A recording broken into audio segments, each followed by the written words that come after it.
everybody. I want you to do an activity with me. Please raise your hand if you've ever been too sure about something, but later realized you were wrong. Lots of hands here. Okay, students this time. Please raise your hand if you ever thought you were going to get an A star, but ended up getting lower than you expected. Exactly. Welcome to the world's most longest running show. Who actually knows what they're doing? Contestant number 1, Chuck. I mean, if you looked at him from a first glance, you can't help but judge and say that he's average, right? Contestant number 2. Wow. Instantly, you might just be charmed. So were her investors, which is exactly why she burned $9 billion into hell. One built a $1 billion empire. The other built a $9 billion illusion. And that was when I realized that confidence can be real power, of course. But it can also be the world's most successful disguise. Welcome to the confidence scam. Hello, everybody. My name is Pyae, and I'll be exposing the $1 trillion industry that probably owes me, you life insurance. Confidence is key. That's no-brainer. Or is it? Because our brains have a secret setting dating back to the caveman era, where confidence became a neurological shortcut that says, hey, we should follow him. He looks like he knows where the berries are. Wait, we should follow her. She walks like she won't die first. Sure, true, exactly. Hesitation at that time could literally get you eaten. Nowadays, it means not raising your hand in a meeting. Our biology hasn't changed. No, only the stakes have. Now let's walk further down into history to the world of growing civilization, where we're all so different, yet so alike, because we have one ancient weakness. We worship certainty. I like to call this the soothsayer effect. And basically what that means is that beautiful lies, yeah, they're pretty. And the ugly truth, they're uncertain. And no, it's not magic. It's biology, psychology, and history combined in one magic ball. I mean, just look at this example. Who wouldn't want to know the future of their success?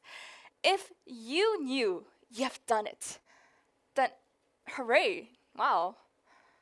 But what if you knew you didn't? What if you knew you had failed? Then suddenly, that prediction isn't true. But confidence can also come in many different forms. Imagine somebody coming up here with unstrikable confidence. You'd instantly be captivated. Let's be honest here. But it can also come in a very ridiculous form.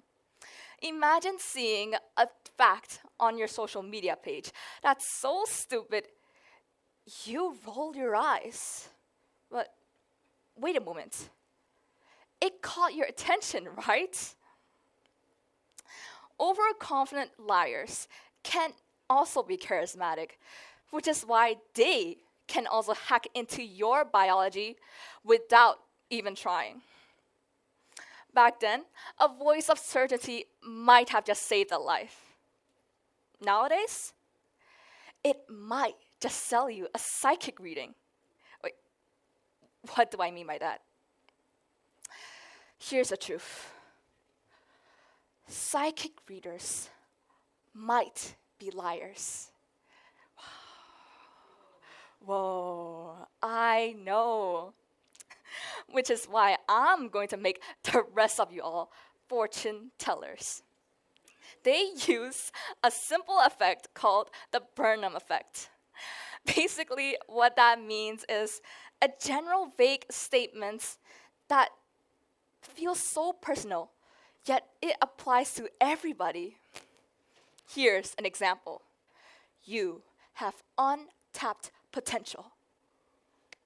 Congratulations, but so does a potato. See what I mean? We humans love to believe we're rational creatures of thought. But we fall for the most simplest shortcut of them all: confidence. So, psychologists love to relate this with the social transmission of certainty. It's basically like a Bluetooth for brains. And I might go off script right now, but because of this scam, my grandma got scammed. I know, it's kind of embarrassing, but before we go blaming everybody else, let's talk about ourselves. Sometimes we found ourselves with the opposite type of scam: the imposter syndrome. It's that annoying voice in your head that says, you don't belong here. You can't do this. You're a failure, when you're not. But the opposite happened to one of my classmates. He might be in this crowd right now, but still. One day, we had a class presentation. He came up and said he wanted to be the group leader. I mean, sure, why not? 5 days later, he forgot his entire script. I know, right? It's like our brains became the worst PR managers ever. Because why learn something for 5 years when you can be confident about it in 5 minutes? Yeah, confidence can open doors. It can also invite disasters. And social media, it amplifies it. A Pew study found that absolute statements like always or never found 3 times the engagement than nuanced ones. Here's an example. This product changed my face. This product ruined my skin. The same product, different confidence. And I'm here on this stage because I want to be honest. I am the most gullible person I ever know.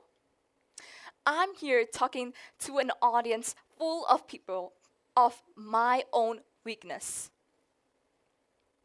Which is why I'm going to decode it. Because when confidence became a performance, truth becomes a casualty. Here's 3 steps to find a charismatic liar out in the wild. Number 1, ask hard questions. Do they really know the material?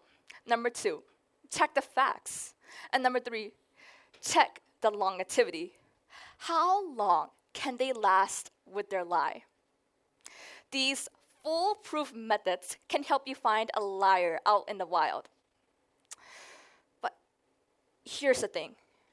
We still admire it. Why? It simplifies complexity. But reality is rarely that simple. Because confidence can be essential. I'm not going to lie about that, no. But here's the thing. I might have been talking too much of these effects, but here's what really too much.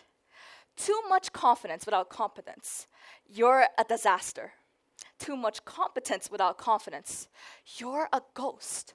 Something magical happens when you combine the both.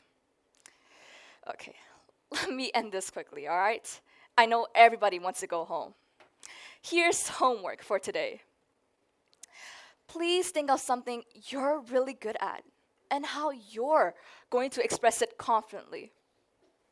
Ladies and gentlemen, that's the confidence scam. And it's not a flaw in our world. It's a flaw in how our brains interpret it. Here's one final question.